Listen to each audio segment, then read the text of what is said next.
Hey, how's it going? Today I want to talk to you about my process for taking cold showers. Basically, the way I go about it has a lot in common with exposure therapy. So, how do I do this? Well, basically, I get ready for the shower, taking off all my clothes, obviously, step into the shower, all of that. And then I stand in front of the shower and I make a commitment. That commitment is to say, well, first, I want to get my whole body wet. However, if that seems too difficult and too daunting, I'm going to challenge myself and commit myself to at least going under the water for 10 seconds. Now, 10 seconds is actually still scary for me, but it's a manageable amount of scary. And it makes me committed because I know for damn sure that I can stand under that shower for 10 seconds. That is within my capabilities, so I'm not going to back down from this. But for you, this could be at a different level. It could be just putting your arm under or something like this, and you can build up from there. But coming back to my current process for having cold showers, something very interesting happens when I actually make this commitment. Because when I stand in front of that shower and I've made that commitment that I'm going to go under there for 10 seconds, something quite curious happens, which is that my body starts shaking. Sort of like, I'm standing in front of the shower and I'm made the commitment. So, okay, any moment now I'm going to do it. And then I start sort of shaking, and it's just natural. It just happens. And the trick here is just to be okay with the shaking and wait for the shaking. This is what works for me. So I just wait for myself to be all shaked out, because what happens is I'm predicting the pain of having this cold shower.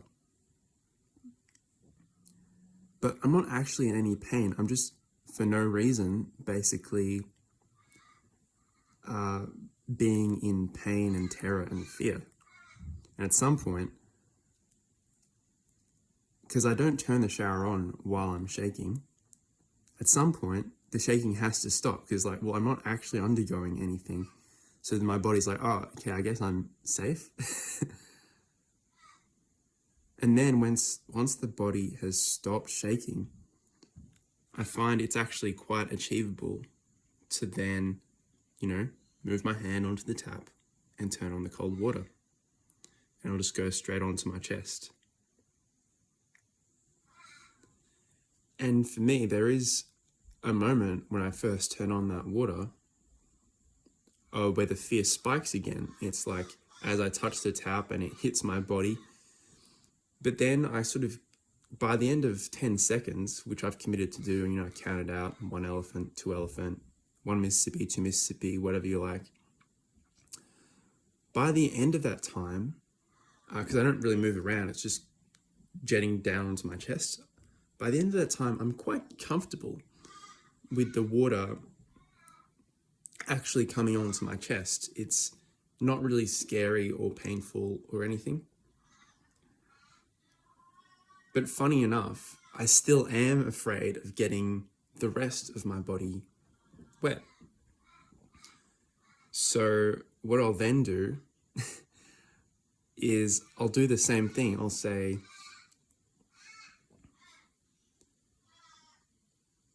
now that I've done these 10 seconds, I'm going to commit myself again, challenge myself to just stand under the shower with my back for 10 seconds.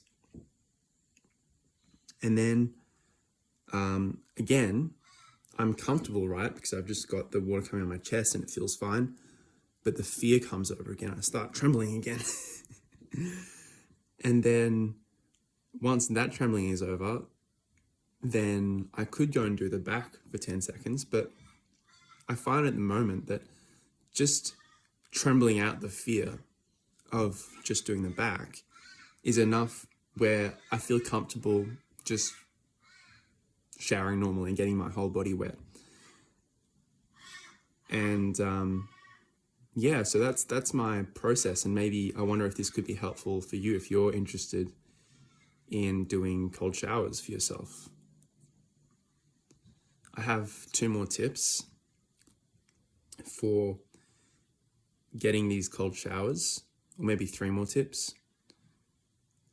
Firstly, you can basically apply this process, these kind of mind tricks, when because once you've got your whole body wet, you can turn the shower head away and start soaping your whole body down, basically, or whichever parts you tend to clean on a daily basis. And once you've soaped yourself up, you can use the same trick of just committing to 10 seconds in order to get back under, because sometimes there's a bit of that same thing of that fear creeping back of like, as soon as you're out of it, you kind of almost forget that it's okay being in it, which is really pretty funny when you think about it.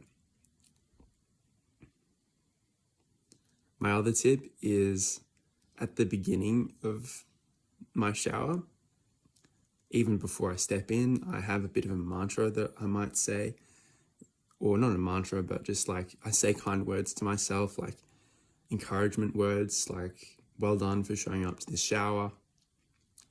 I know that it won't be easy, but you're strong, you're creative, you're resilient, and I know that you've got this. And just basically you can adapt this for yourself and just feel into your heart, I guess, of what is it that I need to hear in order to make this a bit more manageable. And my very last tip for you in this video is using a habit tracker. So, oops, I just forgot to draw a line on here. So I've drawn up a quick habit tracker that you can copy if you like. Here it is. It's got all the days of the week, as you can see. And you would kind of erase this at the beginning of each week and draw up a new one. And all you do is you've done your cold shower and you give it a tick. And I also have one here for checking habits, so I give that a tick. And I would say that these habits are both worth 10 points. So at the end of the day, I would give it a score of 20. And you could even add a habit there for scoring, because what I've found is that to maintain a habit tracking system, it's really good to incorporate the use of the habit tracker itself as part of the system and incentivize it. And using points, as I've done here, can be, I find, just really useful to make it into a bit of a game for yourself. And I also want to mention, just with regards to the habit tracker, it's probably better to have the score at the top. That way you can always just add a new row at the end of the week, and you can just erase, if you're using a whiteboard, you can just erase the checks for that week. And I also want to add that you can kind of scale the habit. And this kind of links into the idea of exposure therapy as well. So you could make the cold shower habit at first is just 10 seconds under the cold shower, and that's the entire habit. And you can even go further than that, where you can say, you can make a very liberal habit where all you have to do is do something related to taking the cold shower, and just meet yourself where you're at. So it could be like the minimum that you have to do is to step into the shower, ready for the shower and everything, and turn the shower on, even if it's not going onto your body. Just turn the cold. All you need to do is turn the cold shower on, and even maybe contemplate what it might be like. Put your hand under it and stuff like that. So there's always, if a level is too hard for you, there's always an easier level you can regress to. And this can actually be kind of deceptive sometimes, because the level you can handle is not always like a straight line like that. Sometimes if there's a lot of overwhelming stuff happening in your life, the level of what you can handle sometimes decreases. So you think, oh man, I was at this level yesterday, but I've gone down. I'm so shit now. Why can't I do what I did yesterday? There might be other things going on and everything. So it's really good to have grace towards yourself with any changes that you are making in your life. And finally, I do want to just explain from my perspective why another reason why the habit tracker is really useful is because consistency really is key, and your results are going to compound. Because the benefits that you might get from a cold shower are definitely much better if you do it every day, and your progress in being able to make having a cold shower just something kind of easy for you that you just do anyway also comes from that consistency. And having a habit tracker is great at kind of reinforcing new habits.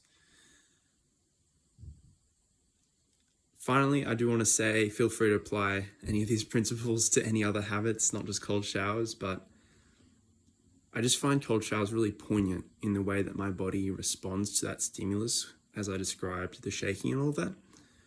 And I just find it really interesting how I expose myself to it, and then my body shakes with fear, and it's not too bad actually. It's kind of fine, and then it just peters out, and then I can just do it. So I just found that really interesting. I want to share those observations with you. I hope that you find it useful. And